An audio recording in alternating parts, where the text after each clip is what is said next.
Dan Daniker, please come to the pavilion, and Father Sawicki.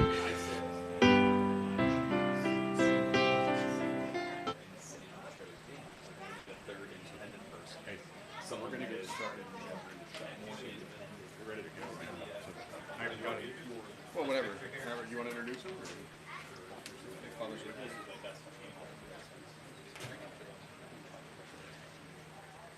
All right, folks, we're going to get started with a little bit of story time.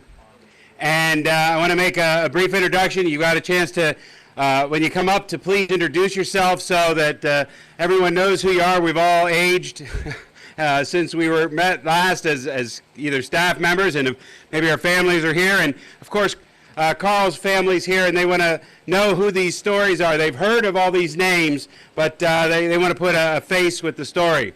So, as you know, Carl was stricken quickly and went from us all too fast with his fight with cancer.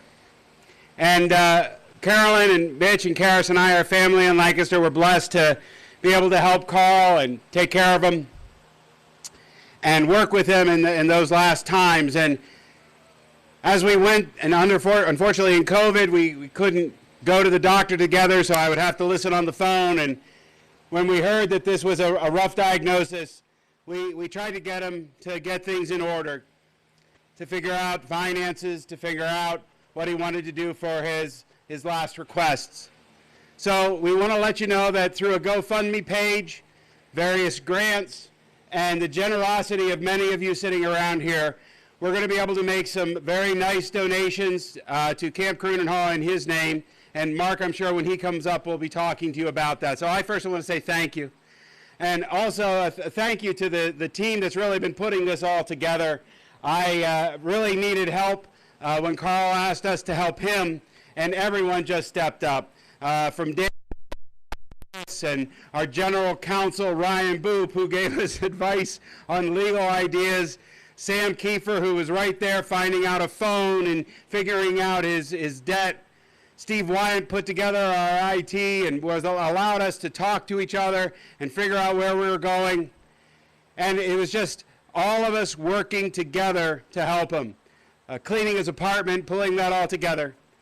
And when we decided to put his will together, one of the things he asked was, I'd like John Conley to get my music, and all of you that know John knows that John would want to have the music.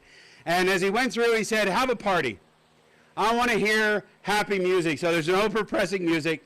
And by the way, Barsis, no running around with a guitar. He said you couldn't do that either. And he said, please have Father Sawicki be the MC. And I thought, he probably said that because he knew that Father Sawicki would be kind and not what any of us else would do. So I want to introduce, for story time, our MC for the afternoon, Father Sawicki.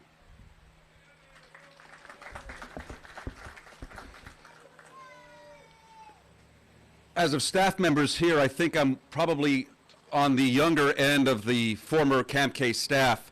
A few around my age, but most of the staff members here who worked with Carl at Camp K right across the creek were the ones that I looked up to as a first-year camper, as a young scout, and especially as a young staff member. My name is John Sawicki. I am a Catholic priest of the Diocese of Harrisburg, but many of you might remember me from either Camp K staff here as a staff member or as a camper back in the late 90s through the early 2000s. My older brothers, Frank and Dave, also send their condolences to Carl's family, to Carla, Noreen, and Lisanne. Our deepest, I think I got those three correct, right? Okay, I didn't have them written down, I'm sorry, but our deepest condolences to you and to his extended family members. My older brothers would reference Butch. They were on staff 90, 91, and then on 93.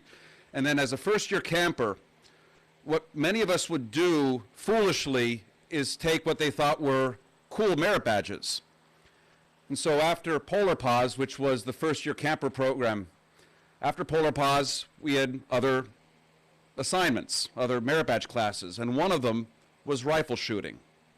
Now imagine, as a little kid in 1994, I was 11 years old, and a rifle was put in my hand, and a whole bunch of my other classmates, if you will, from Troop 174.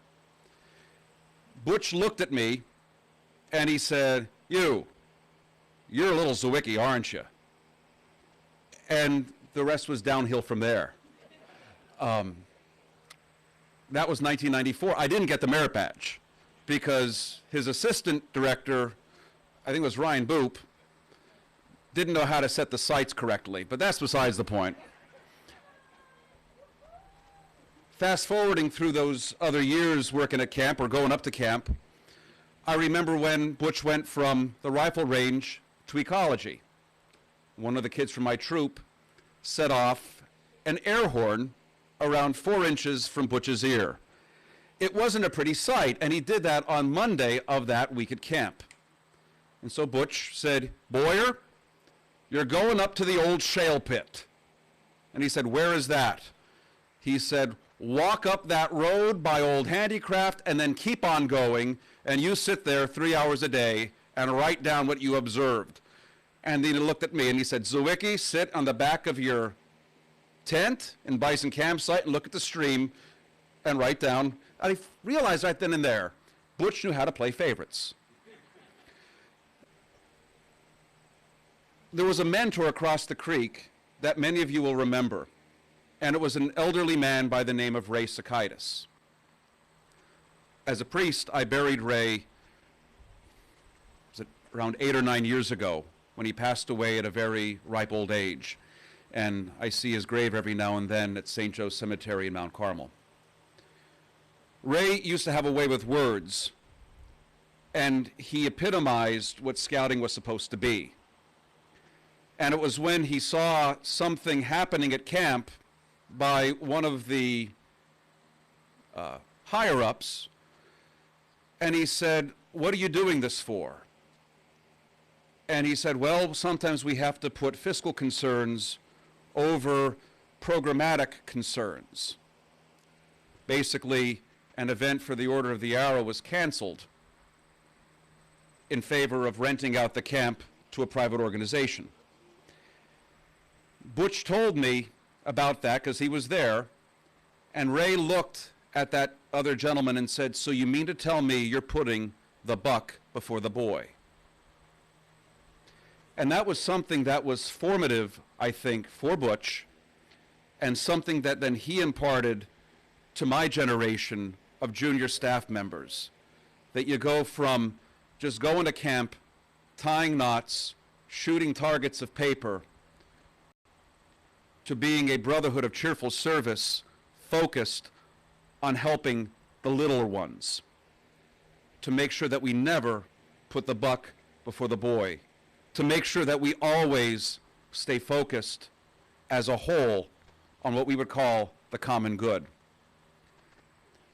Driving up to camp from Harrisburg this afternoon, I was thinking about different things and all the things that Butch would say, and I'd see him say and see how he handled things. There was once a staff member who was an absolute disaster. Chris, I'm not talking about you. Don't worry about it, okay? It was a shotgun range director who said to me, you know, they offered me handicraft, but I didn't want to play into the stereotype, so I'm going to go to the shotgun range. This person was an absolute disaster in the shotgun range, to the point where she didn't know that she shouldn't have her finger on a trigger and point the barrel accidentally at the head of her assistant. Butch knew, I don't know how this happened, but he was able to sneak through the woods. How Butch would ever sneak through the woods is beyond me, but he sneaked through the woods and spied on this person's classes for like 3 straight days and recorded all of the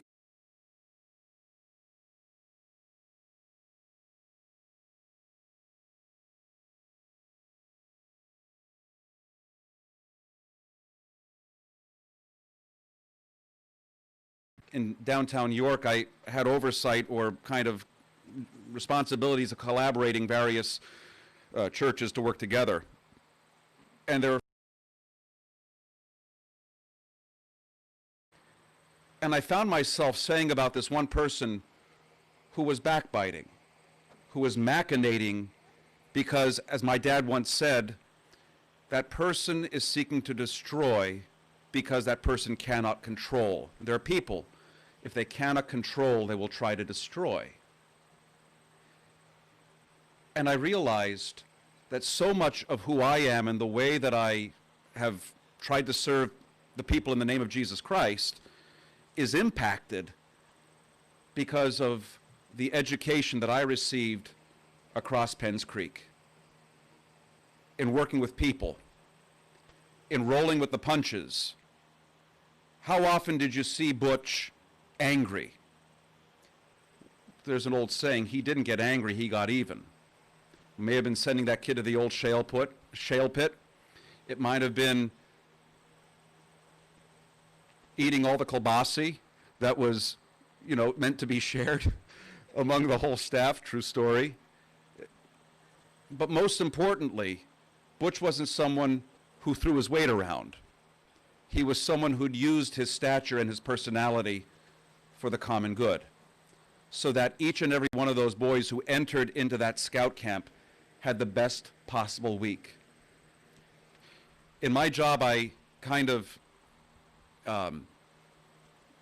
try to educate, form, whatever we say in the Catholic Church world, new priests, our seminarians, our men studying to be priests. And one of the things I say to them is, remember, the pastor sets the tone for the parish. The pastor sets the tone for the parish. And I realize that I learned that because of Butch and all those other senior staff members that I looked up to. They set the tone for every single week of Boy Scout camp. Whether it was how to put on your buckle, your belt buckle, that brass was on brass, that everything lined up.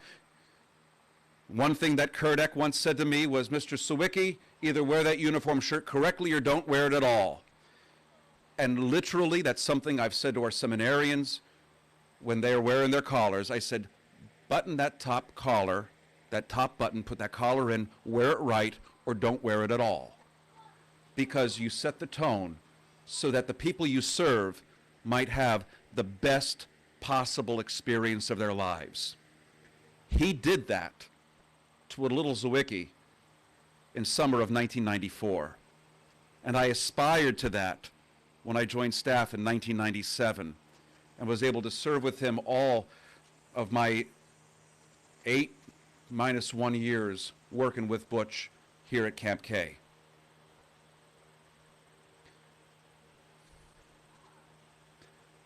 Above the mantel of the dining hall across the stream from us is that beautiful green and white sign, which I think is still there.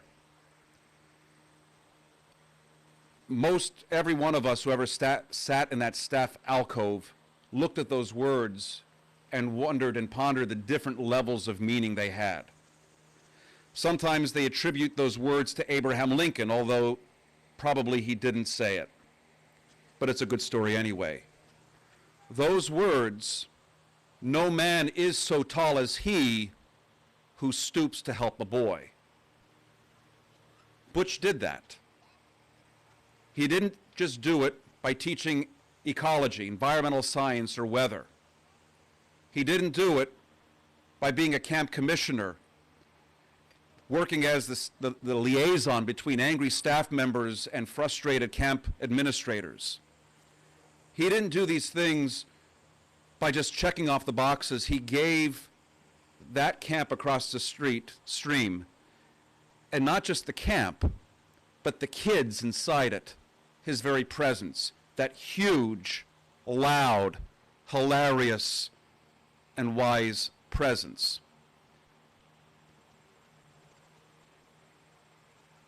This story I've just told, and hopefully I've kicked off, Dan, the tone that we should set, remembering all the kids here present, the children of my peer staff members, remembering all these young people. You guys got what I'm saying, okay? All right? Butch impacted every one of us, which is why we're here. We've all driven to this west end of Union County to come here to share these memories. So as you come forward, come up to this microphone, introduce yourself. where you're from, and then share those great memories as we continue to celebrate the life and the memory of Carl Lee Stamm.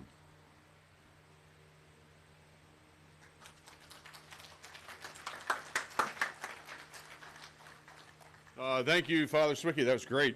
I just real quick, my name's Dave Whitnack. I'm from Williamsport. I was on camp staff from 1988, or no, 87, 88, and 89, so 3 years altogether. And I met Butch when I was 15 years old, so it was a long time ago. I'm going to tell a quick story, but then I'm going to tell you about the staff, too, that Rod Stackhouse made. And I know he's around here somewhere. I think he disappeared. But we'll get him back over here. But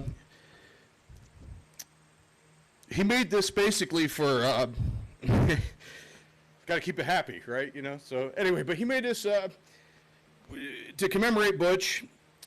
He said it the other day. We made these shirts. I'll explain the shirt a little bit too, a little bit later. But basically, though, you know, Butch had such a large impact on everybody's lives, and he was a great guy. And what we found out, once we found out he was diagnosed, he had this bizarre, like, we knew Butch as Butch. And then he had this family down in Lancaster and friends and stuff that he worked with that knew him as Carl. And so the things that I would find is his coworkers that he was working with at the various places, you know, the nursing homes and places that he worked, came to us and said, you know, how's Carl doing? And they said, you know, he's such a sweet guy.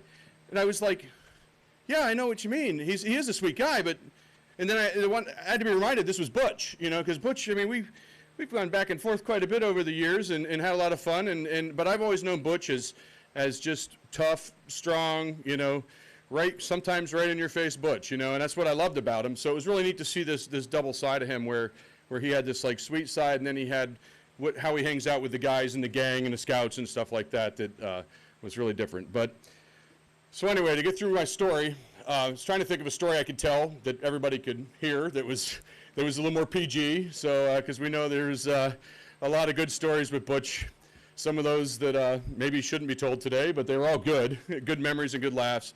But we were up in New Hampshire. We were up visiting the X, and we went up there for a ski trip. And of course, you know, Butch was like, "Hey, I don't ski, but I'm going to go along," because we just wanted him along. He was great to have along. And so the one night we decided we're going over the Kangamangas Highway over to Loon Ski Resort to do some tubing, some nighttime tubing. And there was a bunch of us there. I think Brent Criswell was there, and John Conley, and we were all up there, Zeke. And for some reason, as we head up to the tubing hill, and I'm not sure why, but he just looked at me and said, "Dave, I don't feel like going tubing." I said, "Okay." He goes, "I'll just watch." I said, "All right." I said, "That's fine." You know, I said, "Well, you know, you can go in the lodge or whatever." He goes, "No, now it's snowing like crazy. There's snow blowing sideways, like across the ski slope. And we're over tubing." And I looked over and I see Butch, and he's standing there in a tubing hill. And we were tubing for 2 hours. And he stood in the same spot for 2 hours. And I swear it snowed less than 4 or 5 inches in that 2 hours. And when we came back over to him, he had about 4 inches of snow on the side of his head piled up to here. And on the other side, there was like a snow shadow of where he was at. I think he was sleeping. I'm not sure. He was like standing there, but you know, like horses when they sleep, you know, they stand up straight, but I think that's what he was doing. So that was one of my fonder memories where we brushed the snow off of him and said, "All right, man, we're done tubing, time to go home." So that's my story. The thing about the staff here, Rod made this staff. We made these staff shirts. We're calling them a ghost shirt. They have 2020 on them. They have a K that's backwards. That kind of means like, you know, struck out looking on the third strike, and that's kind of represents this year. 2020's kind of been a strikeout looking type of year. A lot of things that haven't been able to happen, such as our beloved scout camp hasn't been able to have a summer camp program. So we decided to make this ghost staff shirt to commemorate Butch. And there's some meanings here, but you'll see the 2020 for the year. There's the fleur-de-lis for scouts. There's a little C16 on the bottom. That's for Carl, 16 consecutive years at camp, which I think we should give him a big round of applause. He probably worked there many more years, you know, like maybe 2 or 3 more years beyond that. We know he had 16 consecutive years there, plus the C19 thing, you know, the C16 year, so we thought he'd probably get a chuckle out of that.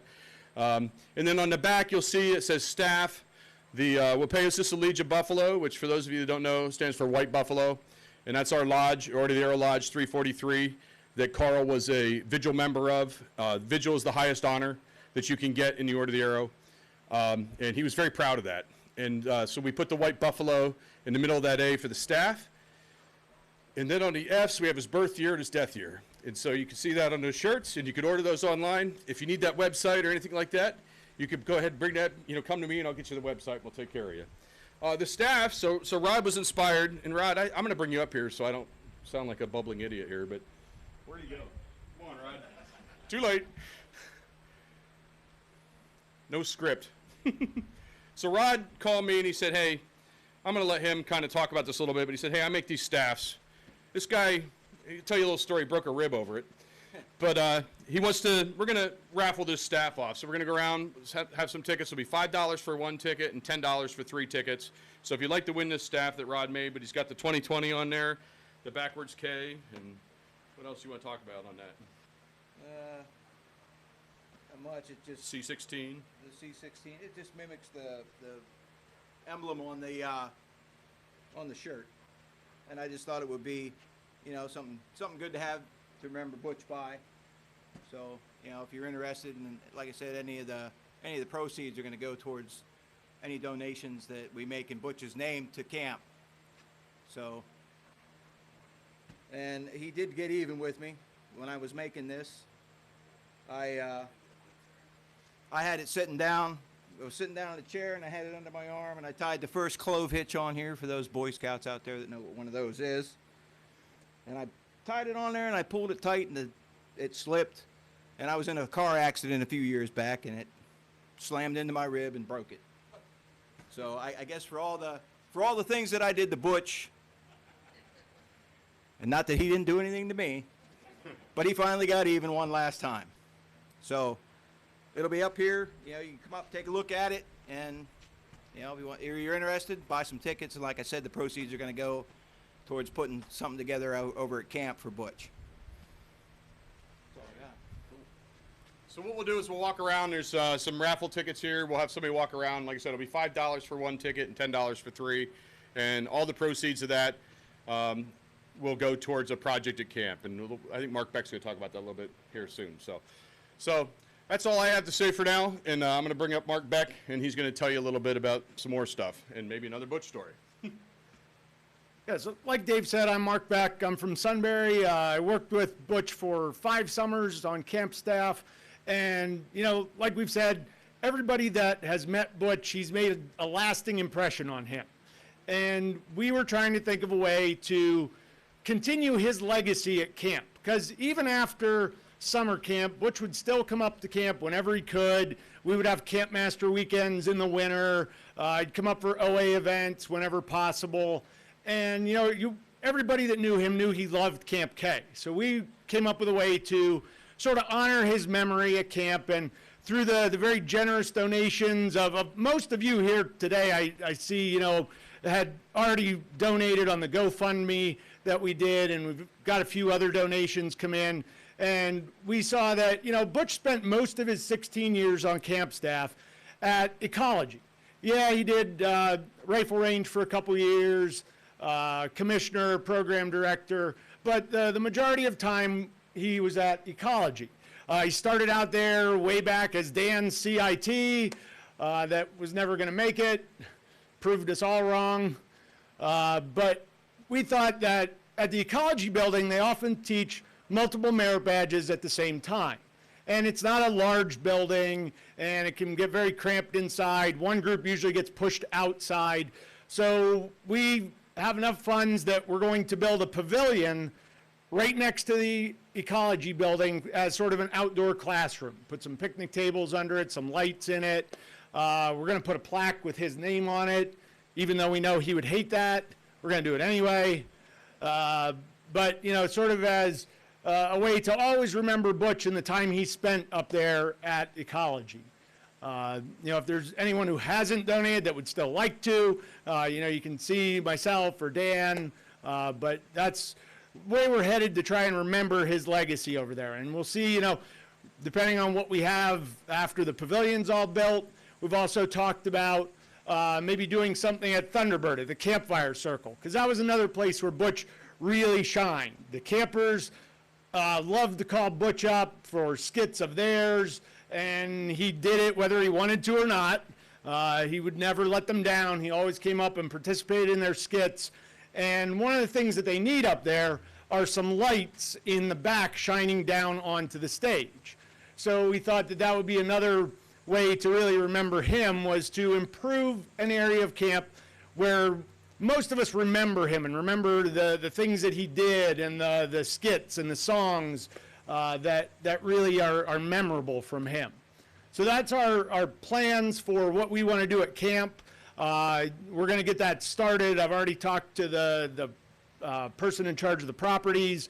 We're getting plans put together, and hopefully for next summer, there should be an outdoor classroom there dedicated to Butch.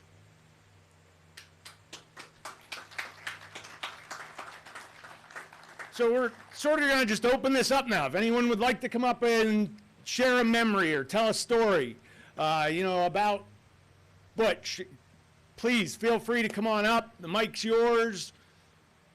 Anyone want to start? Ryan, come on up. All right.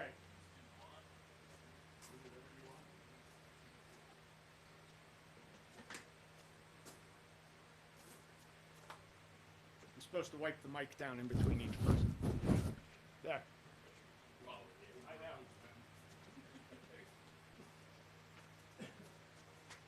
Which mic do you want me to use, Dave? This one? I'm just making sure. I know we were using the other mic earlier. My name's Ryan Boop. I'm from Sunbury. I live in Lancaster now. Worked with Butch for 94, 95, and 96.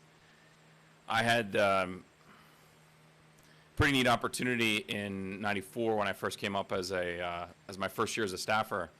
I was assigned as Butch's assistant, and Father Sawicki mentioned that I was at the rifle range with him.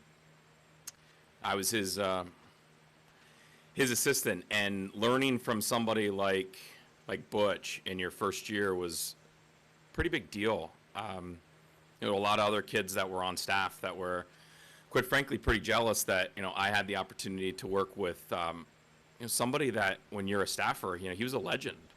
He was the best of the best. He was one of those guys that you would think of when you thought of somebody like a Dan Daniker, a Steve Wyant, Aaron Golumsky, those types of guys that you modeled yourself after. So it was pretty neat when I got to come up and work for him. And one of the things that he did, and I don't know if you remember this, but he wanted the kids to pay attention to all aspects of rifle safety. So he would do something that was somewhat unusual, and I'm not sure that he would get away with it today. But he would pull the bolt out of a rifle so it was completely incapable of firing. And then the job of the kids was to raise their hands. You're remembering this now? Raise your hand anytime you see him do anything that was unsafe.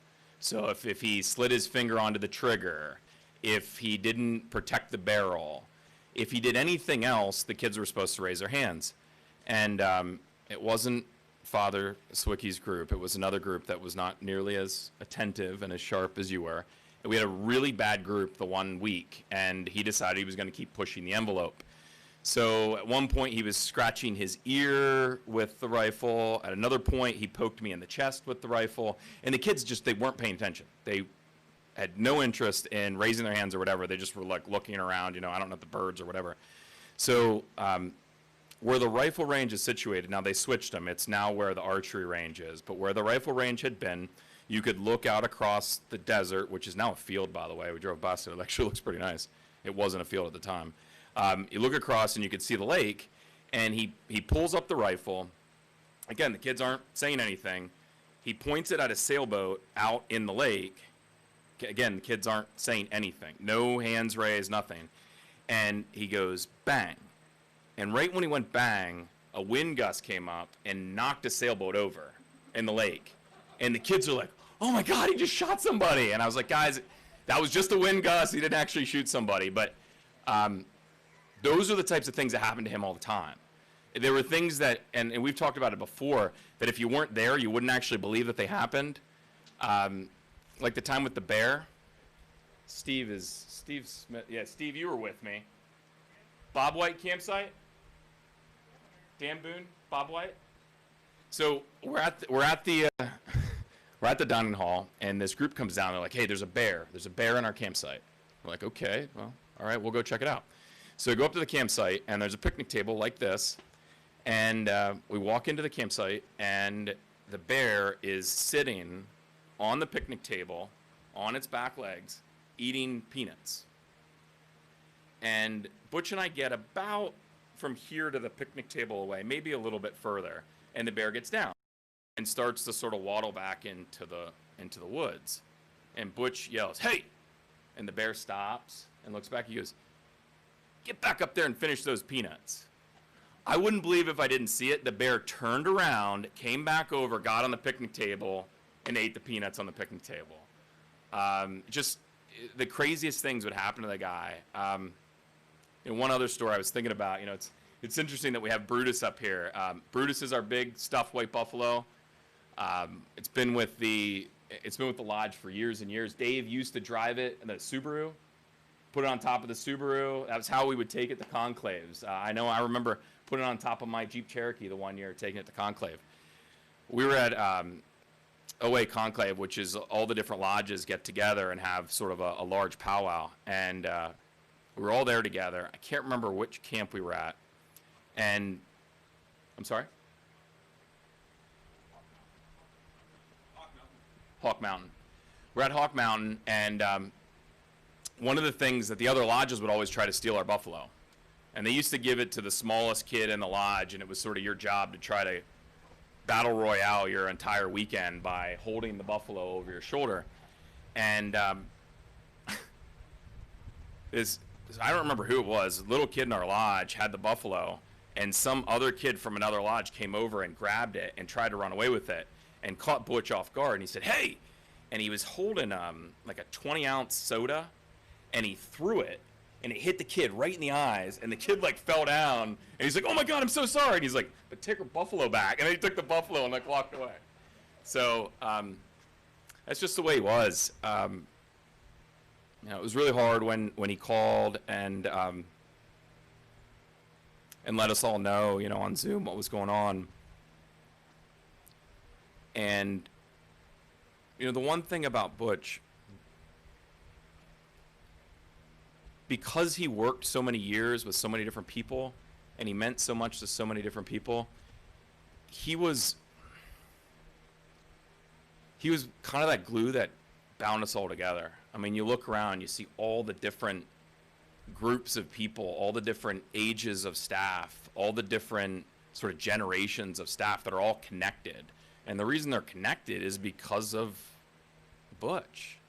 That's what he did. Brought people together. He made you laugh. He made you feel accepted. Didn't exclude people. Tried to make sure that every camper and every staffer felt like they had a place. And it's hard to put into words, what he means to so many people, what he means to his family, what he means to us, what he means to our crew. We say often that, that when you tell Butch stories, people don't believe you. You start telling these stories and they're like, you got to be kidding me. And some of the stories that I'm telling are the cleaner version. We have sort of the Butch After Dark stories that we tell too, that I can't necessarily say here at the microphone right now. But some of the things that we experienced with him, you can't really put those into words. So to you guys, just know that we absolutely love that man. He was just a rock star to us, to so many campers. Like I said in the beginning, I had the unique opportunity of being a camper and seeing him and wanting to emulate myself like him, and then my very first year getting to work for him. He was a phenomenal man. He left an incredible legacy, not just the living legacy that he has here with the people that are here, but the living legacy that he has across the creek. And I'm so glad that we're going to be able to put something at camp that hopefully will last 16 years. and continue the legacy that he started. So, thank you.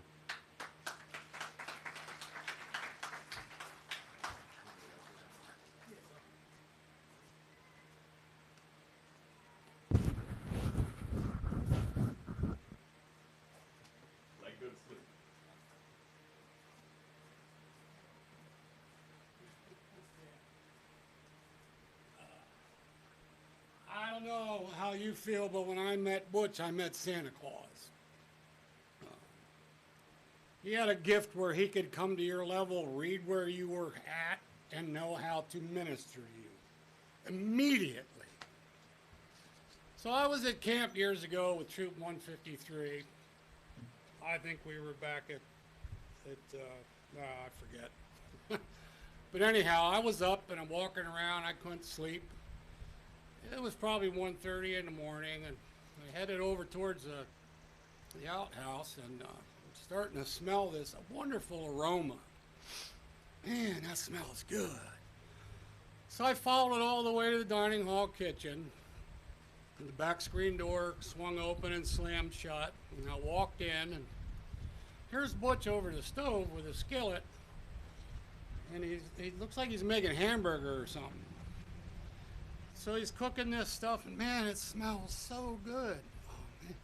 I said, Butch, can I have some of that? And he goes, sure. And I ate some of it. It was loose sausage from Bowie's Market in Harleton. And it was smoked. And it was so good. And he liked sausage, and we had another skillet full before it was all over, and I enjoyed that so much. And he said to me, Paul, I got to tell you something, and you're going to have to do it because you ate some of my sausage. I said, what's that, Butch? He goes, well, you're going to have to do a blood oath not to tell anybody where you got it, where I got it from. And I said, well, okay, why? He goes, well, because every Tuesday morning at 11 o'clock, I show up at Bowie's Campground, or Market, to get their smoked loose sausage, because they only smoke so many pounds. And so I said, okay. He said, how about just a scout oath? You know, I'll just trustworthy. And he was happy with that. And I always liked that about him. And if you ever had Bowie sausage, smoked sausage, you know what I'm talking about. But having that with Butch in the middle of the night was awesome.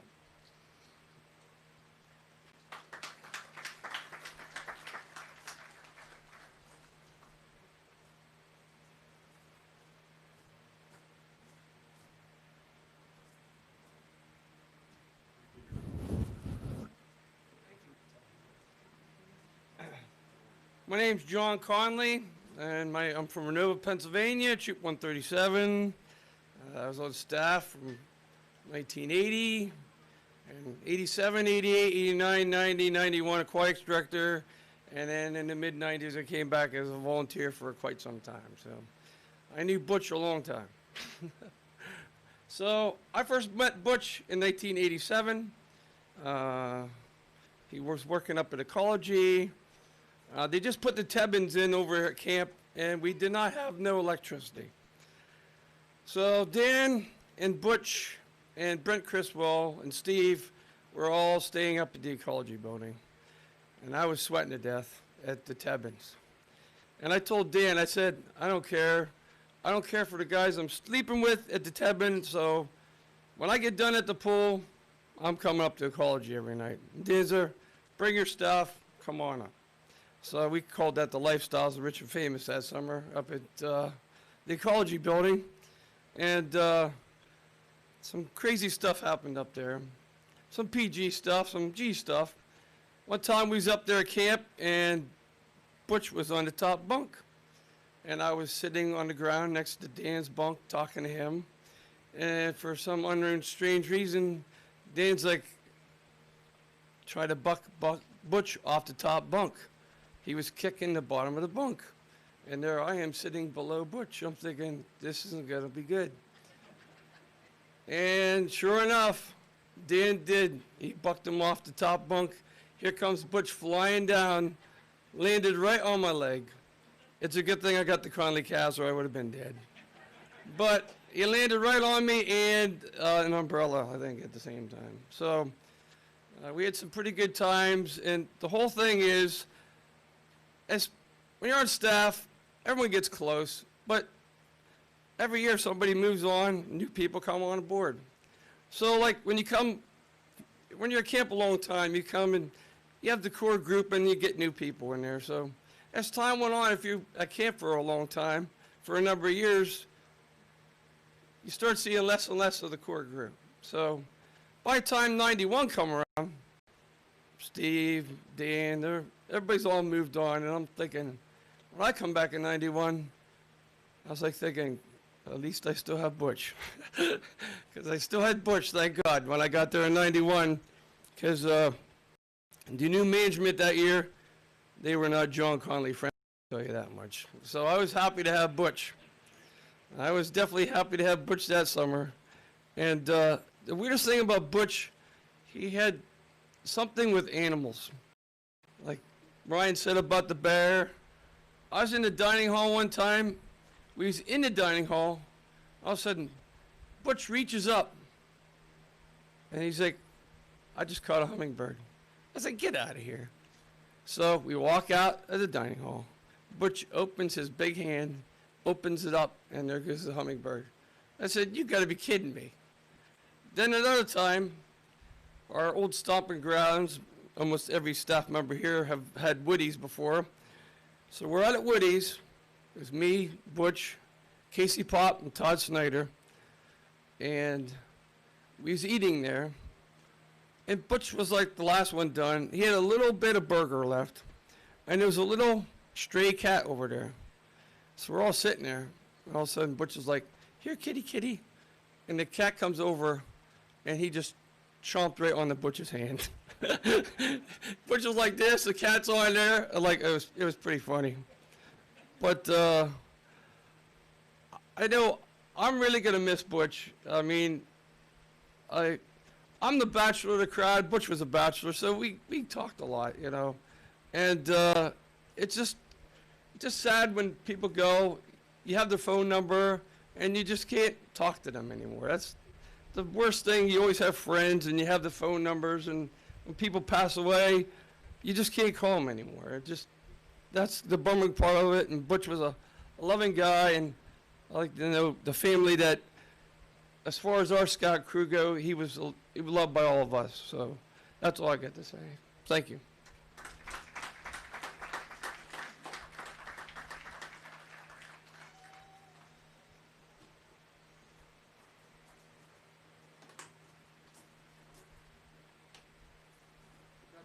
I'm next, yeah.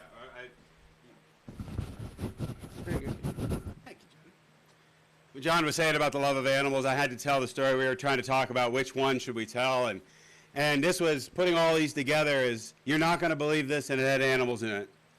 Well, Butch was the ecology director, and by the way, I don't know if Kurt remembers this, but his first year in '87, he was my assistant. It was like the third day, and I'm like, Kurt, I can't work with this guy. He's never going to make it at camp. He doesn't have what it takes. And boy, was I wrong. He showed all that he really did. So he became ecology director, and I think I was the program director, and he got bit by a chipmunk. And we had to get the chipmunk because we wanted to take it in and see if it had rabies. Now, I know it's a small mammal. It's probably not going to have it, but we said we want to have it tested, and he ultimately didn't have rabies. And if you know the ecology building, there was a long, thin lab in the back. Now, I'm behind Butch, and he was a big guy, and I'm a big guy, too. And I swear to God, we're both walking towards the chipmunk like this, get closer, and it's in the corner. It's in the corner. And all it's reared up on its back, fell over dead of a heart attack. So Butch and I gave a chipmunk a heart attack. Hey, there are so many, and when John said it, there are so many animals that are true. And they're just funny stories, and I'm sure we'll be able to tell them to you at different times, and maybe others will talk about it. But the other one that he had was, he was almost sort of like an Igor when I was the ecology director, because everything we had kept dying. The Scoutcraft director had put in a tower, and these birds had fallen out of the tower, and they brought it to me as the ecology director to save the birds. How am I going to save 4 little birds? Well, they pass away. I said, Carl, go bury the birds. So Carl would go out and he buried the birds. We had a cat. Somehow they found a kitten. It passed away. Carl, go bury the kitten. Snakes, everything was just, I'm a horrible ecology director, maybe that's it. But he would always go out, sort of like Igor, and just go and bury things. Well, I was in college for biology, and I was able to have donated a shark, a turtle, so that we could do dissection. And we would have it every night, or like when we had free night, like on Tuesday, it was 7 o'clock, we're going to do dissection. So all the kids would come in a towel and a swimsuit, because then they would all run up and go swimming, because I told them it would only take 15 minutes, and we dissected these animals. Well, it was the end of the season, and I said, all right, Butch, guess what? You get to go bury these things. So he goes out and takes these formalin, all these chemical-laden animals, and he buries them. He came back, I said, Carl, where did you bury them? He said, on top of the well. I said, go take so you can't put it on top of the well cap. So he always had, there were a lot of animal stories. So hearing those things, I just want to give the quick animal story real quick. Who's next?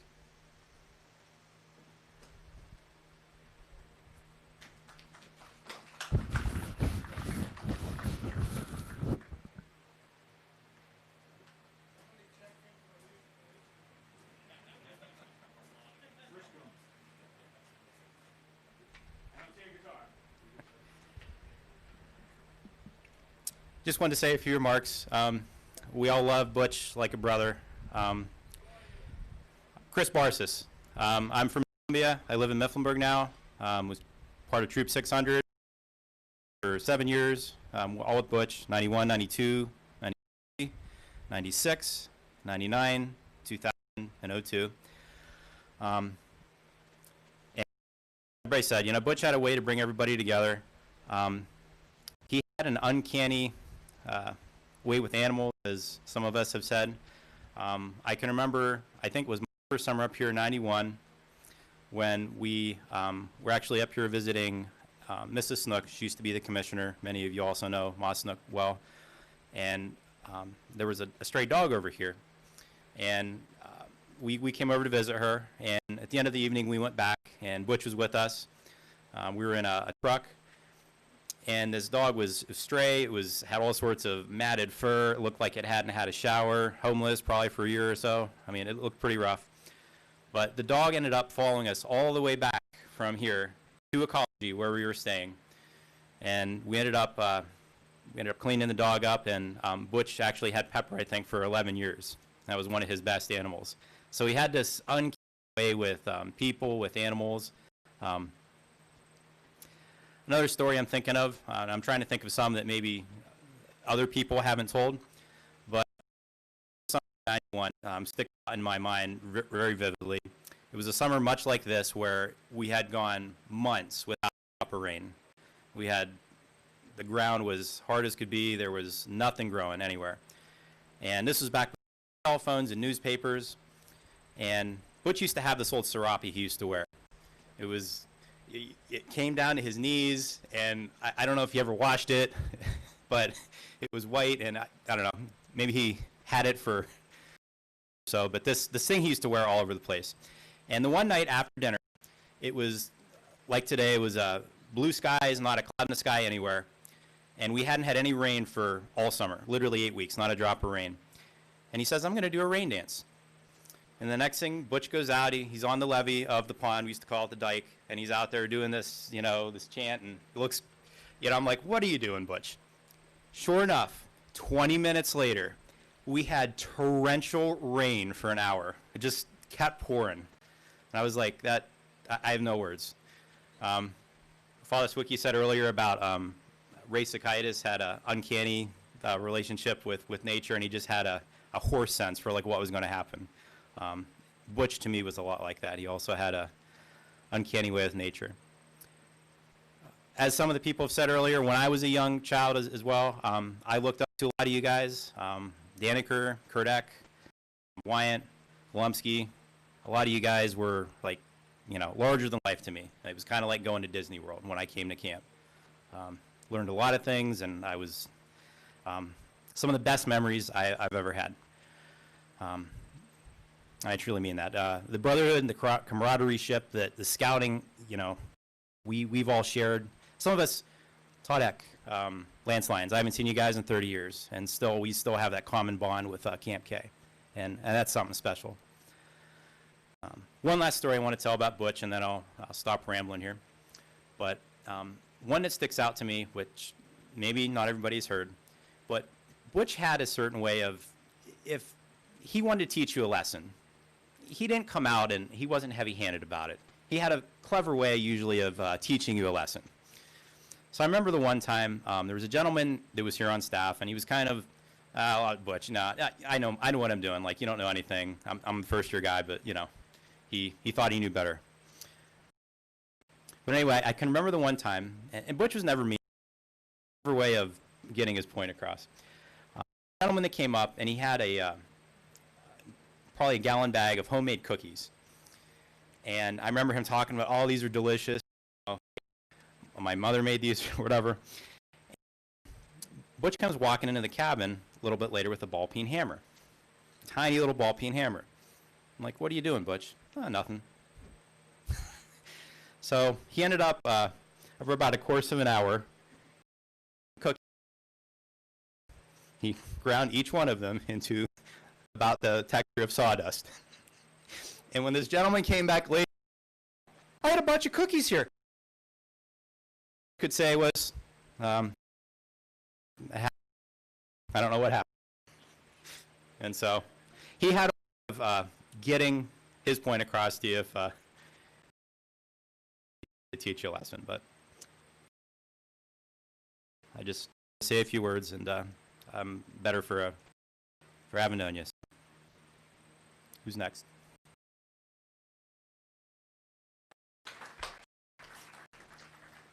Go ahead.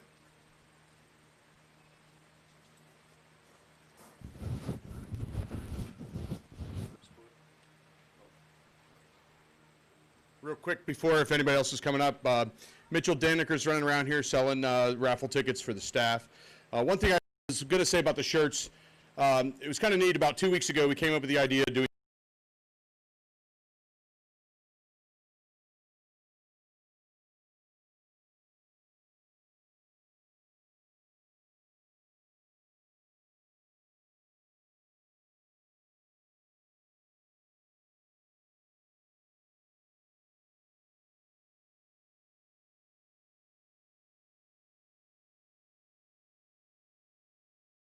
idea, you know, because we all had staff shirts and it was the lost year. So when I was telling Graphic Hive about it, a guy by the name of Matt who works there, he says, wait a minute, he goes, I was a camper at camp.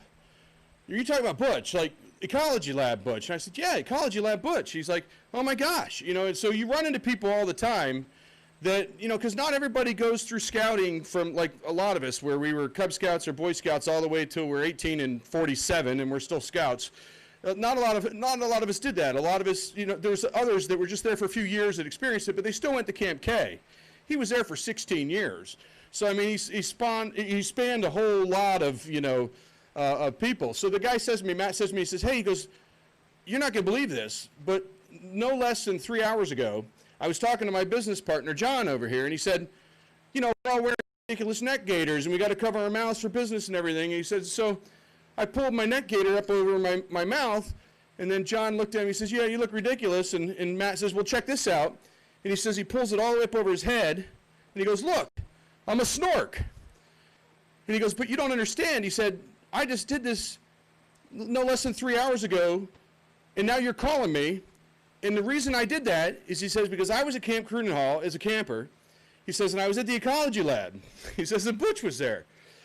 He goes, I remember him now, and I was bringing his memory back. And he said they gave him all these weather balloons to use. You know, we get these donations at camp.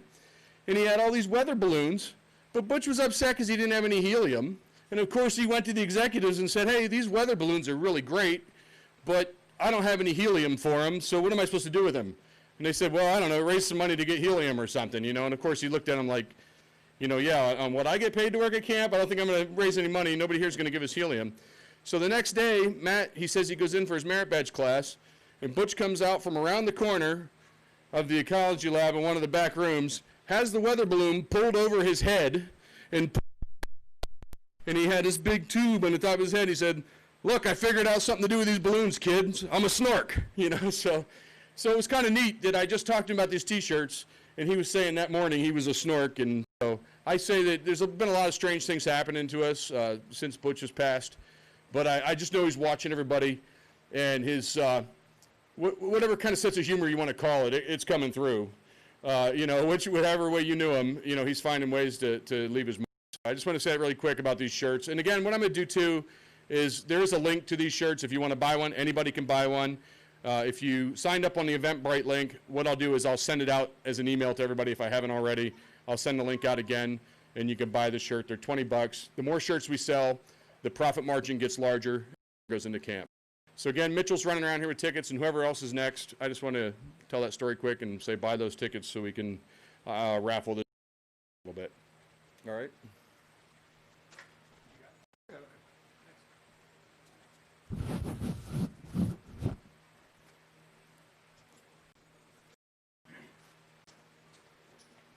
Hi, my name is Steve Wyant. I'm from Troop 43 in Avis, Pennsylvania with Dan. I was on staff with Butch. I got to see Butch arrive in 1987. I was part of that Lifestyles of the Rich and Famous, living in the Ecology Building, and served on staff with him in 87, 88, 89, 92, and 93. So I skipped a few years. My story isn't about camp, though, but it is about Butch. They asked me to maybe tell a story about some epic wrestling matches that Butch would have with various people. So hopefully someone will tell one of those.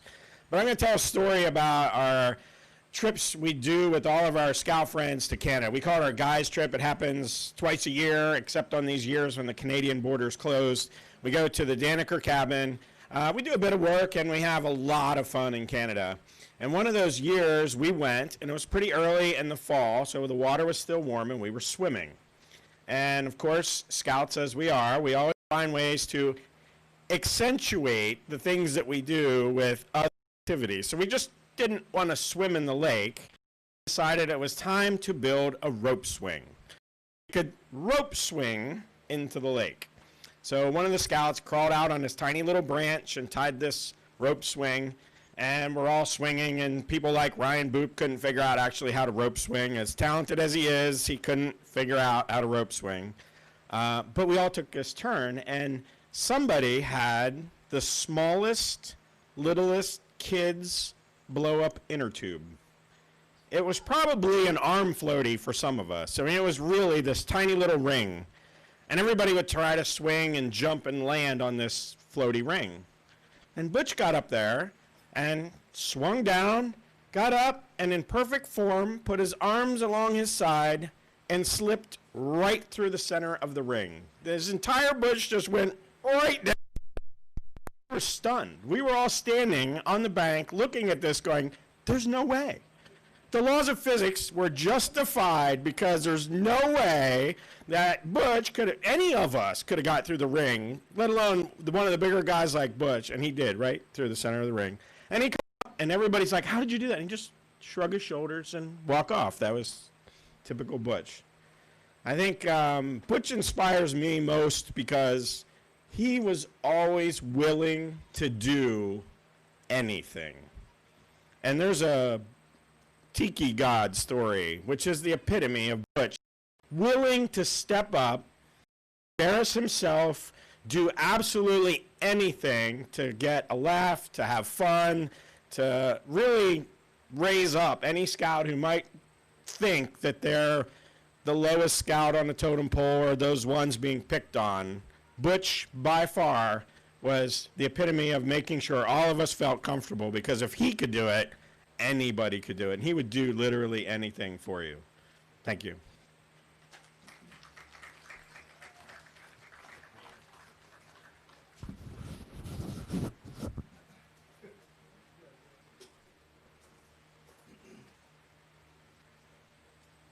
Good afternoon, I'm Sam Kiefer, Troop 311, Rebuck, Pennsylvania.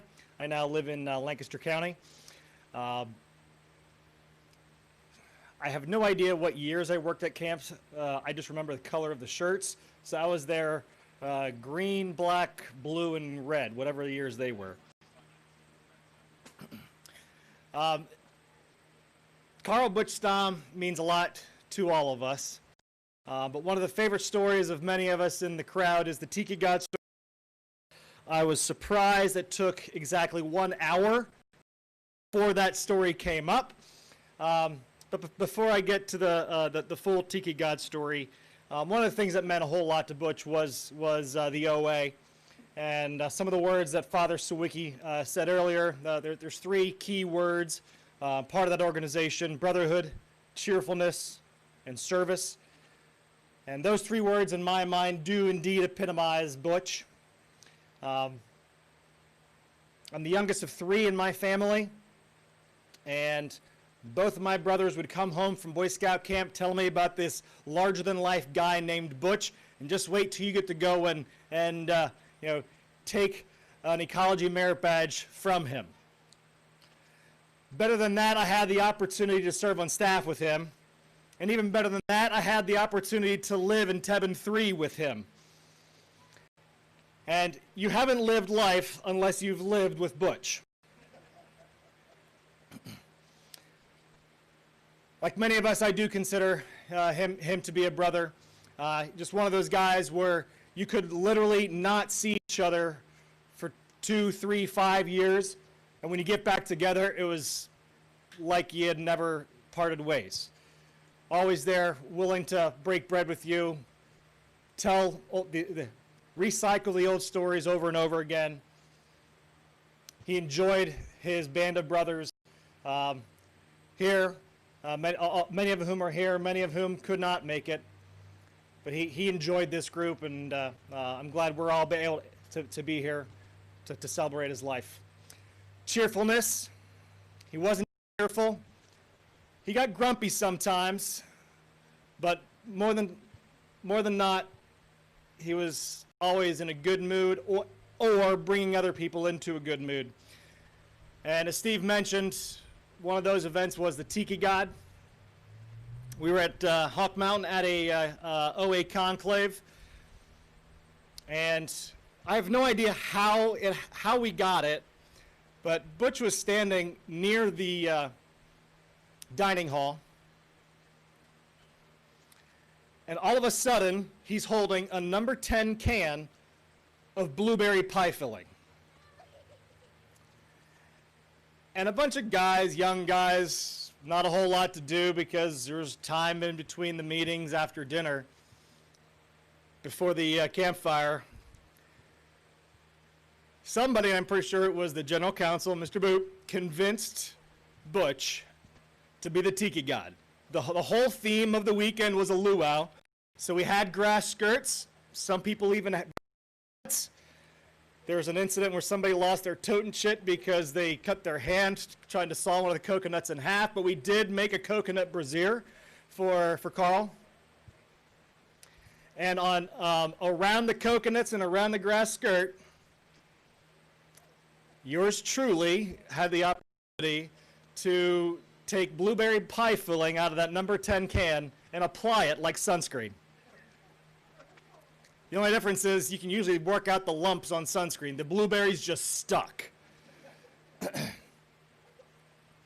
And the Tiki God story could probably be told for a whole hour with all the funny things that happened during that event, but there's 2 items that I'll highlight.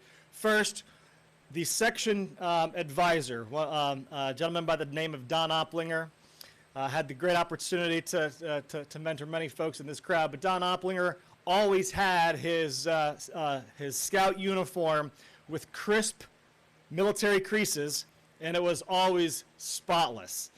And his white OA sash was also spotless. Enter Butch, covered in blueberries. Butch just happened to turn around, shoulders meet, sash is blue and purple, scout shirt's probably lost forever. Carl just goes, oops, and walks away. Later that night, as the sun went down, we had boxes of Crunch and Munch, And as a lodge, we would always take Crunch and Munch for our contribution to the Cracker Barrel and an opportunity for fellowship. And there were a couple of folks, some of whom are in this crowd, decided to take pieces of the Crunch and Munch popcorn and throw it at Carl's back. And by darned, it stuck. So once he figured out that we were throwing Crunch and Munch at him, then he started, the whole time he had this whole Tiki God persona, again, larger than life. But at one point, he then started distributing Crunch and Munch to everybody because he was covered in that as well. Crunch and Munch for everybody. I'm the Tiki God. But again, he did that all because a bunch of guys said it'd be fun. We'd get a laugh. He went out of his way to provide some cheerfulness and service. 16 years alone at Camp Carunan Hall. Tells you a lot about a man. It tells you a lot about what he, what makes him tick and what makes him, the impact that he's left. But it wasn't just working at camp. Every OA work day, every opportunity that the group of guys who stuck together for all these years and have gone to Canada. Butch wasn't the handiest guy, but Butch was always there to help. He wasn't the one with the level. He was the one criticizing you because you had the level not level. But Butch was always there, willing to lend a hand and help out. All you had to do was ask, and he'd be there. So appreciate seeing the large crowd. Those of us who lived in Lancaster, it was our, I believe it was at least my honor, I believe it was our honor to be there with him and help him in these final days. And when I got home after a particularly difficult visit with him in hospice, my wife said to me, it's awesome that there's a bunch of guys who are willing to drop everything to help somebody out in a time like this. And to me, it didn't seem all that odd because that's what Camp Carunan Hall does to people, and that's what Butch would have done for any of us. Thank you.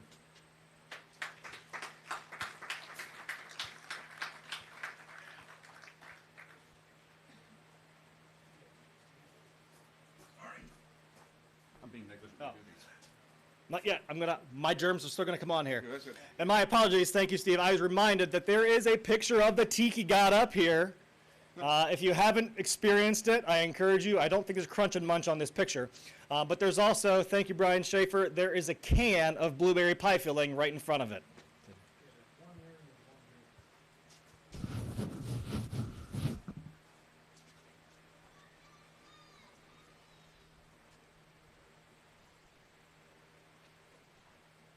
How do you deal with problem staff members? I don't remember the name of the place. It was like a farmer's market in Mifflinburg. Does anybody remember the name of like those like a Saturday farmer's market and fresh baked, like an Amish stand of some sort? Is that Greens? I'll take your word for it. Okay, talk to Paul Howman. He might know the actual answer. During it was 1997, we had a problem staff member in staff site. What? I can't hear you. Turnpike Restaurant, I think that's it. Thank you, Chris. Turnpike Restaurant. Butch went there to take care of a problem staff member who he didn't know what to deal with. It was one of those things, kind of like the ball peen hammer story on the cookies. He got, as he described it, the most sugary, syrupy covered sticky buns and threw it under the platform of that staff member's tent in staff site. I would never recommend that to this day. However, I do believe its effectiveness was felt for that staff member in the year of the skunk. I guess these are, whether they're pastoral tactics or manipulation, I'm not sure what it was, but it sure worked. Who else is out there who could share some memories? Anybody else?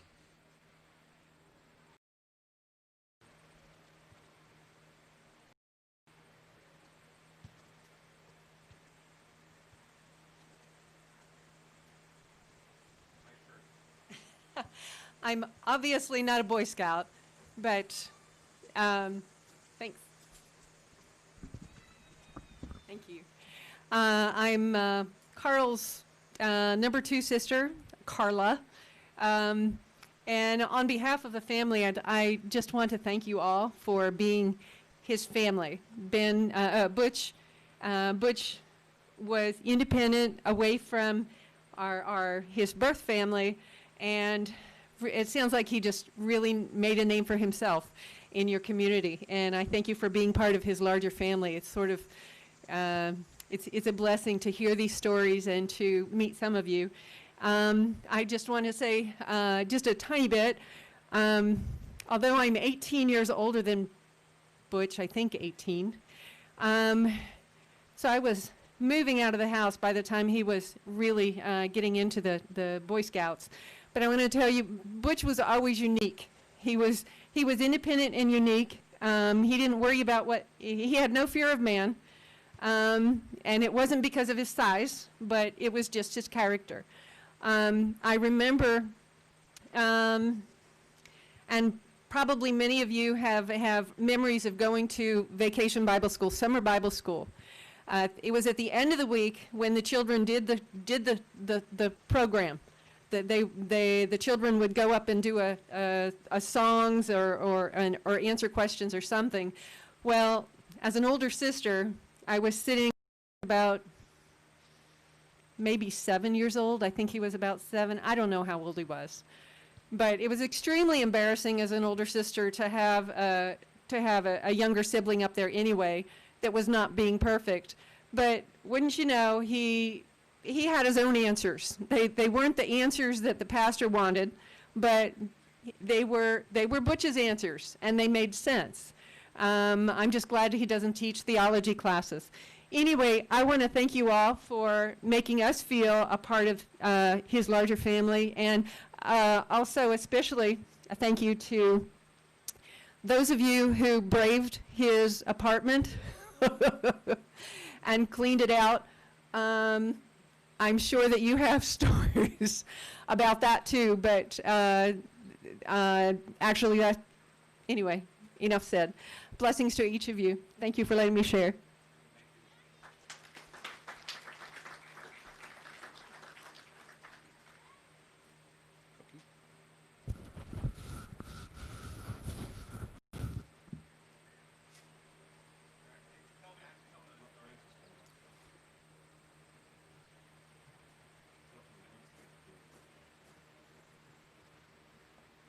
Carl would always seem to find a way to get into these epic wrestling matches, and they weren't fights, they were just literally wrestling matches. Like, he and I would oftentimes be on opposite sides during kill ball up at the pool, and we realized we really shouldn't do that because he and I would just bang into each other, and then we would lock, and everybody else is playing around us, and Carl and I were just wrestling. And I remember several of them. I remember poor Kurt was in a wrestling match, and if you remember the dining hall, you walked in the tree side of the dining hall, it's just you walk in, but the other side is a set of steps.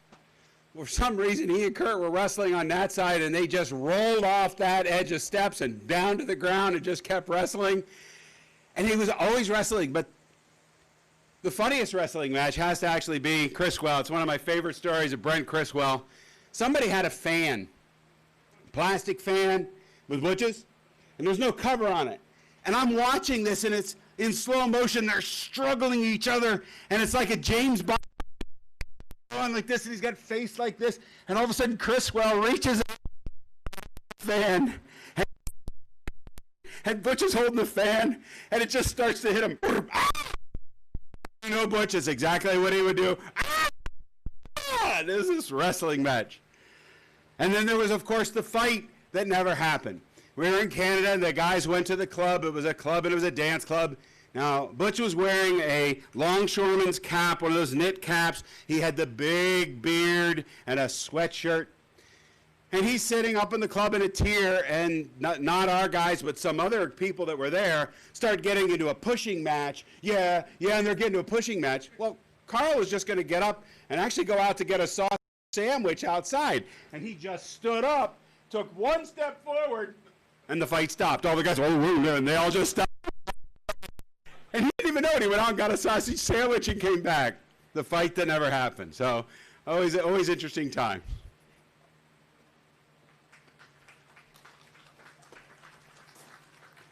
You bet.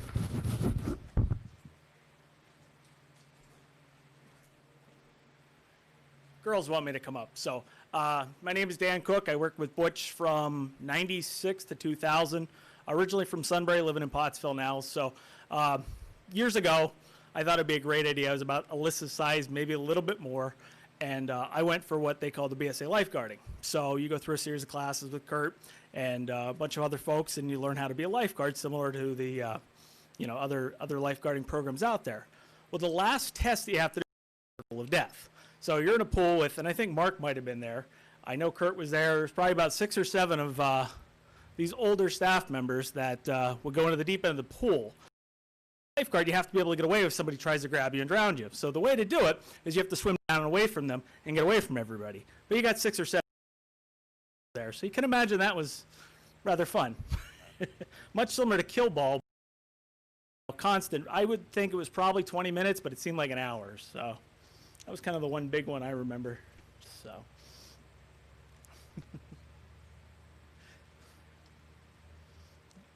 Good.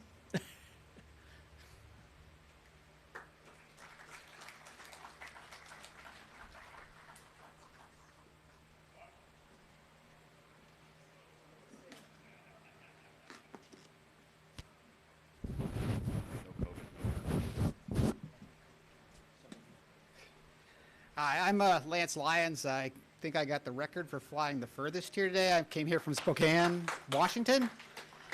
I was on staff with Butch from 89 to 92, I believe it was. And to piggyback off what his sister said about Butch marched to the beat of his own drummer, did his own thing. I think that's probably most what I took him in my time with Butch and the time we spent together. He was Butch. He did what he did. It didn't matter what you thought. And I think nothing illustrated that more to me than, I think it was 91. And Todd Snyder, Casey Pop, John Conley, and myself and Butch went up to camp early. We were up there like, I think 2 weeks early, John. Just doing odd jobs around camp, getting things ready. We were all staying up in the ecology building before anybody else got there. And Casey and Todd had their graduation, their high school graduation that year. So we drive into Lewisburg. And mind you, it's the Lewisburg High School graduation. They do it on the Bucknell campus in the theater. It's supposed to be a pretty formal affair. So we're staying at Todd's house for the graduation. And John and I are pestering Butch the whole time. This is nice. You got to behave. You can't make a scene out of this. Make sure you dress nice. We can't be wearing overalls and shorts in here. This is not going to cut it. Well, like an hour before the graduation, we're getting ready to leave. Butch pulls out an ammo can, one of those 6x8 by 12 ammo cans, proceeds to pull out his dress shirt and tie. And John and I are just like, oh, my God. Butch, you can't do it. What? It's a dress shirt. Okay, all right. We're not going to argue with you about it. So we go to the graduation. We're telling Butch, you got to behave here. You can't, they don't want scenes here. You're on the Bucknell campus. This is pretty formal. His parents are here and everything. Keep it nice. Everything's proceeding along until they give Casey his diploma, and then out of the blue, just over all the clapping and cheering for people, you hear this. We're like, boy! John and I are just mortified. We're like, we're supposed to be in charge of this guy. We're like, Butch, not yet. Okay. Todd comes up.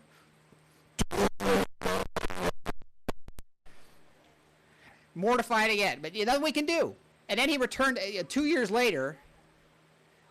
It was Dave and Butch. I don't remember who all came to my graduation. Same kind of thing. And there, I look up in the balcony at Muncie High School as I'm walking across the stage, and I hear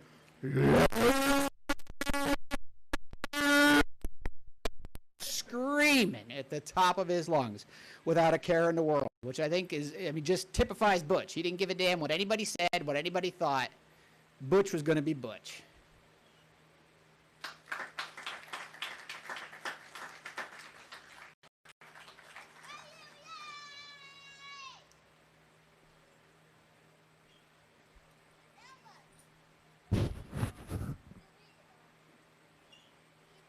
Anybody else?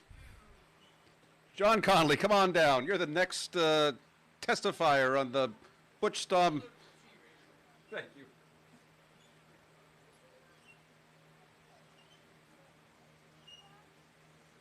One year, it was off of one of Dave's stories. We was going up to New Hampshire skiing. I don't ski. I just tube. Hot tub. I don't ski. So I decided to go along. So we was in Dave's Jeep, and it was snowing. It was a big snowstorm. We're talking like a couple feet of snow. There's Dave's little Jeep with Chris Herman and Dave in the front. No, Chris Herman and me in the back with all the gear, and Butch and Dave in the front.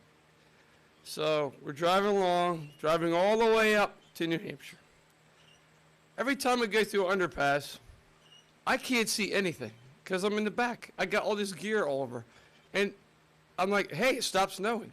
And like, Butch is like, what are you talking about? It's snowing like crazy. So we're the only ones on the road. We got all this gear. Like, I'm telling Dave, we need to pull over. We need to get rid of some of this garbage inside this Jeep because I can't even move. I can't see. Me and Herman are like two little chicks back there. We can't see what the heck's going on. So we pull in this Walmart. There's like no road. We go there. So I have this garbage bag. And I'm like, this got to go. So I'm shoving the garbage. They all go in the store. And Butch comes out. He's like, where's all my stuff at? I was like, what? I was like, my garbage bag, that was my stuff. So I said, I threw your stuff in the garbage, Butch. So we get the stuff back in the Jeep, get his garbage in there, get all stuff back in there. So we're driving all the way up. I'm in the back of the Jeep. Dave and Butch are in the front. I don't know what happened. I'm talking to Herman. We're starting to do 360s down the highway. I don't even know we're doing 360s on the highway. I'm talking, telling my story. We're going 360s all the way down the highway. Dave has white knuckling, and then we come to a stop, and Dave's like, you gotta be kidding me. And I'm still telling my story, and we're going down the road. And then, so we finally get up to New Hampshire. Z-Man was supposed to go with us, but he decided to wait.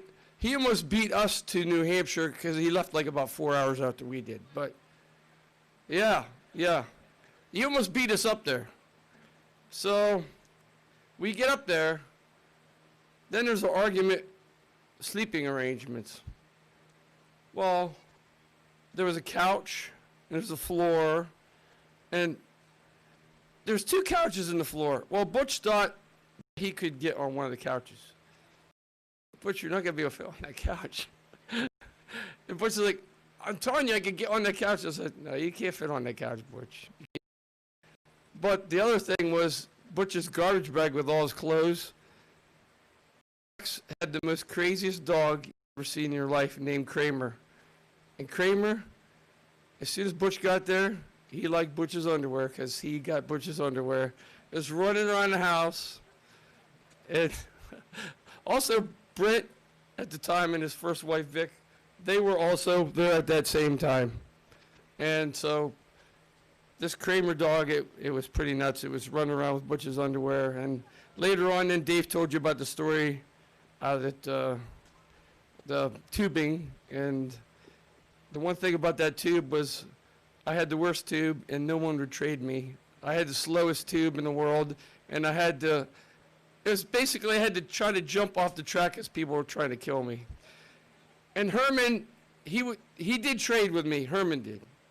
And I gave Herman my tube.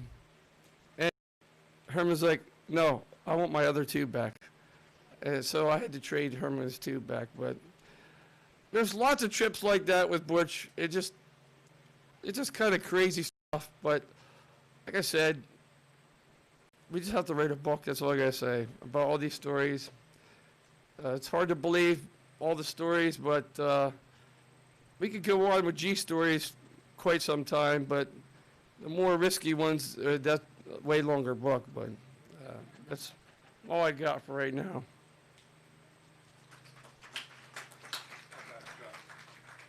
Thank you.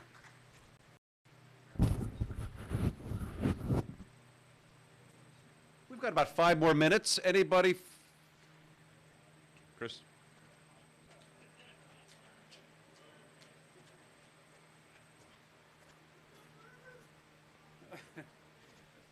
Chris Herman. I grew up in New Columbia with Troop 600. I was on staff 89 and 90, I think, something like that.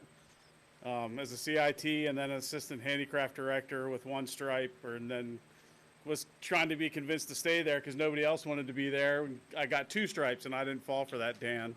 You're not going to give me a stripe and a title with no pay. So, but anyway, you know, some of my first memories of Butch at camp, he was the ecology director, and he did predator-prey relationships, which was between a snake, and I thought it was absolutely horrible. I'm like, why are you doing play relationships? People need to know. People know this stuff, right? The kids need to know. And I'm like, you're going to horrify these kids. What are you doing? And then there was like explosives, M80s up there. I don't know what, really, I've watched a video that staff did, 89, I think, 90. It's absolutely horrible on VHS, but it just has a lot of good memories and terrible acting. But it's certainly something worth watching, and I think he said it's on YouTube. So yeah, the predator-prey relationships, you know, I just can't remember a lot of Butch stories, but Butch was always there pretty much, and the stories generally revolve around this group and Butch and some of his antics. He was oddly creative. I do remember he was at Lycoming College, and I think Carrie lived in the arts floor. Did you live in the arts floor right below me? I was a resident advisor. Butch was going there, and I didn't know it, that he was hanging out underneath on the floor below me in the arts floor, which was the weird folks that they were just weird. Butch came up to my room one time, and he was wearing a leather hat and a vest. And I was like, what is going on? I can't know you right now. I don't know. Like, you go back to the floor that you were at. I don't. But another, we were going to Canada. I traveled from Hagerstown, Maryland, to Lancaster, and we were all going to drive up to Canada from there. I forgot my passport in Hagerstown. Butch rode all the way back 2.5 hours to Hagerstown to get my passport with me, to ride 2.5 hours back to then go another 7 hours to Canada. And the stories he told, like, the one thing with Butch is that I always tried to figure him out and never could, because there was the Butch and the Carl, and I never knew there was Carl. I always knew Butch. So I never knew, I'm not sure I ever really got to know Butch. I knew Butch. I guess maybe I didn't know Carl, but he was such an interesting guy and had some interesting stories, and so creative that you never knew really what was right or what was factual sometimes, because his stories were so detailed and, I don't know, sometimes realistic. It's like some of the guys are kind of Dungeons and Dragons lovers. Butch took that to a whole nother level, I think. I never got into that. But, you know, as I knew something was wrong when Butch wanted to talk on Zoom, and I didn't think it would really be Butch, but the fact that he actually wanted to have a legitimate, I would say it was pretty legitimate conversation, although Butch is always pretty lighthearted in any situation, and even as he was breaking the news to us, he was still pretty lighthearted about it. And I don't think I grasped the severity of it initially. But it also let me reflect too in our Zoom calls, our group Zoom calls on Sundays, as we all shared stories, because we never really shared them all. We shared Butch stories, but not like we did after Butch told us that, you know, he had cancer. So I got to reflect on what the other aspects of Butch that they knew about or that I didn't know we could share, and we also, I think I got to know Butch a little better during those moments, you know, and the stories that we've shared. So there's always Butch stories, no matter where we all go. The event usually starts with a Butch story. The middle parts are Butch stories, and the end parts are Butch stories. So he will be severely missed by all of us. And, you know, I don't know. He's one of those guys that maybe underappreciated when you're around him, and then when you're not around him, you're like, I wonder what Butch is doing. And there were periods of time when he would call me, and I see his number come up. I'm like, I just don't have an hour right now to kill, with some of his stories. So, but I will miss that. So those are some of the things I just wanted to share. Thank you.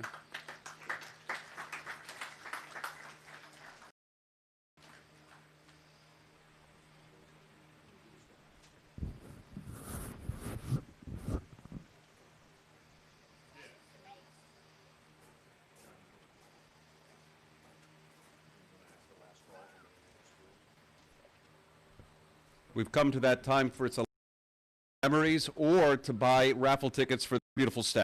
All right. Well, this is just a little bit of a testament of like the effect that Carl Butch Stamm could have on us. It's pretty amazing. But just in this short time we were sitting here, we just raised $525 to raffle this staff off. Okay, so actually, Cook, want to have one of your girls up here so they can pick a ticket out? Everybody else done buying? Has the buying, any last minute takers? All right, you ready? All right, you shake this up.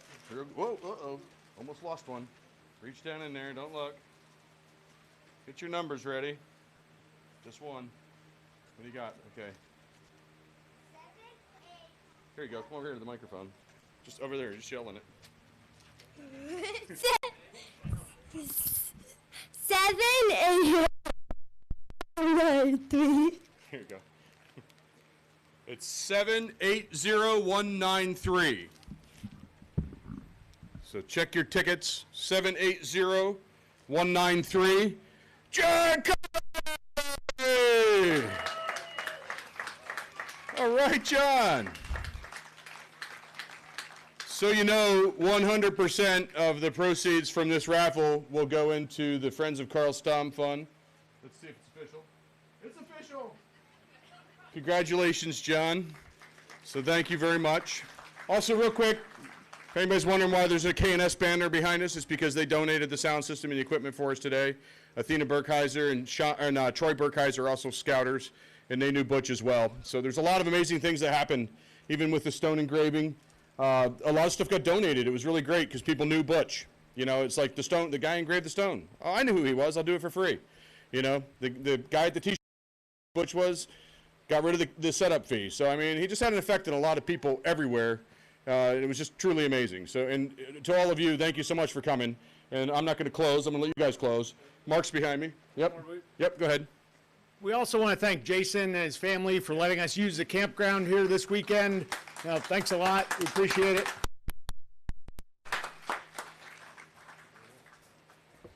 Mark Beck reached out to me back in early May to tell me that Carl was given a terminal diagnosis of very serious cancer.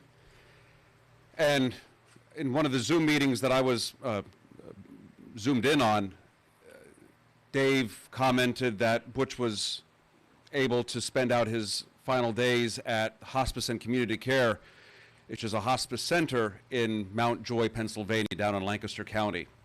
And I used to serve in the area, and so as soon as I mentioned that, I said that is the best place that he could possibly go to in that entire area. Just the level of care, the physical care, the emotional care, and the dignity with which a person is treated was fantastic. To you, Lancaster friends and Butch's other friends who helped clean up that apartment, who helped, I shouldn't say it that way, it wasn't like pejorative, but who helped straighten things up for a friend and who were able to help him wrap up those earthly concerns, those final concerns. God bless you guys. Let's give them our gratitude because you truly exemplified a brotherhood of cheerful service. I went home, and it was after almost 3 months of not seeing my mom and dad, and I was able to tell my parents, I think it was this week, that week, I said to my mom and dad, I said, especially my dad, I said, you know, Butch is not doing well with cancer. And we're sitting in the dining room on that Mother's Day. And if it wasn't Mother's Day, it was like the weekend, the Sunday after that, because once we were given the all clear to kind of travel, I wanted to see my folks as much as possible. And I told my dad, I told my mom, Butch was always considering how to honor another person, and he himself hated to be honored.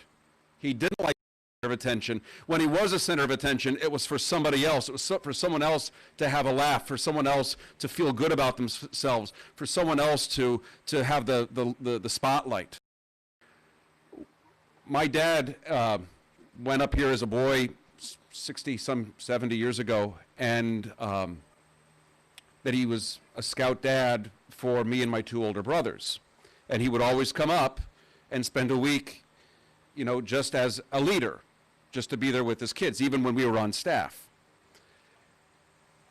Whenever my dad would come up, which usually drove the camp rangers crazy, Gary and then Craig Hauer, he wanted to do something practical because he's the son of a carpenter. And Butch always appreciated that. When Butch was the camp commissioner, he'd always sit and talk with my dad for about an hour. How he ever got the inspections done in the camp was beyond me, because he was usually spending the time talking to people. He was a community builder. He was a relationship type of person. And one of my final years working at the camp, the start of staff week, Butch had this very weird Ming-style vase that was sitting in Tebben 3. It was about, and I don't know where he got it from, but it was one of those like kind of Oriental-styled things. And he used it as a trash can. I said, Butch, what's this all about? There's got to be a story behind it. He goes, Chani, don't worry about it. At the end of that second week of Boy Scout camp, Butch got up there at the Thunderbird, and he said, you know, there's scout leaders who come up, and there's scout leaders who really take a part in camp. And he said, I want to give a gift to a longtime leader who's been coming up, who does a lot of just unseen work. He said, Frank Sawicki, come down to accept this gift, a token of my admiration and gratitude. And Butch gives my dad this Oriental-styled Ming vase. And my dad, I told my mom and dad this, and I said, you know, Butch is not going to be long. He's going to be inheriting the kingdom. And my dad said, you know, I really like Butch. I feel very poorly about that. I feel very sad. And he looked at the corner of the dining room. He said, Butch gave me that vase right there. And then my mom chimed in, yeah, he gave you that vase. And it was full of cigar stubs, soda cans, and chewed tobacco. My mom cleaned it out. When I saw Butch the first time I went down after Mark asked me to swing hello to him, he was drifting in and out of consciousness. The cancer was fast advancing. And he recognized me immediately, although he called me Frank, but that didn't bother me because that's what he usually called me when I was working here. It didn't really bother me none.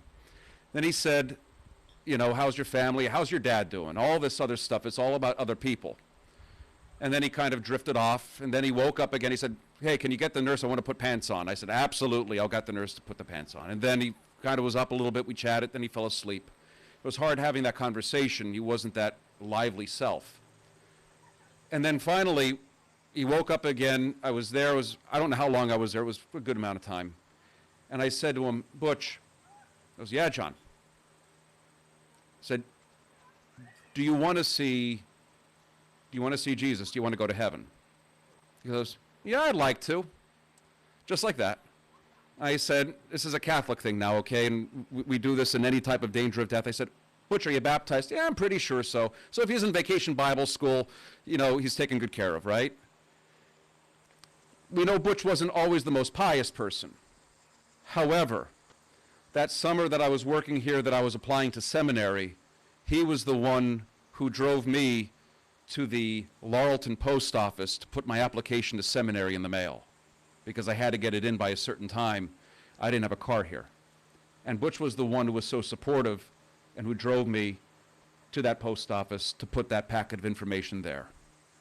I think Janice Smith is the one who gave me the stamps for the envelope, you know, for this manila envelope thing. So I was talking to Butch. I said, Butch, pray with me. And we prayed the Our Father together. And I said, repeat after me. Lord Jesus, he said, Lord Jesus, be merciful to me. Be merciful to me, a sinner, a sinner. And I said, Butch, I'll see you later. And the last time I saw him, I was with Kurt Eck that Saturday night, shortly before he died. And you have to consider these words from the Gospel of Luke. Jesus spoke this parable addressed to those who believed in their own self-righteousness while holding everyone else in contempt. 2 men went up to the temple to pray. One was a Pharisee, the other a tax collector. The Pharisee, with head unbowed, prayed in this fashion: I give thanks to you, O God, that I am not like the rest of men, grasping, crooked, adulterous, or even like this tax collector. I fast twice a week. I pay tithes on all I possess. The other man, however, kept his distance, not even daring to raise his eyes to heaven. And all he did was beat his breast and say, O God, be merciful to me, a sinner. Believe me, this man went home from the temple justified, but the other did not. For everyone who exalts himself will be humbled, while he who humbles himself shall be exalted. One could even think, no man is so tall as he who stoops to help a boy. Let us pray. Almighty and eternal God, hear our prayers for your son, Carl Lee, whom you have called from this life to yourself. Grant him light, happiness, and peace. Let him pass in safety through the gates of death and live forever with all your saints in the light you promised to Abraham and to all his descendants in faith. Guard him from all harm, and on that great day of resurrection and reward, raise him with all your saints, pardon his sins, and give him eternal life in your kingdom, through Jesus Christ our Lord. Amen. God bless you all, and I guess continue to enjoy the afternoon.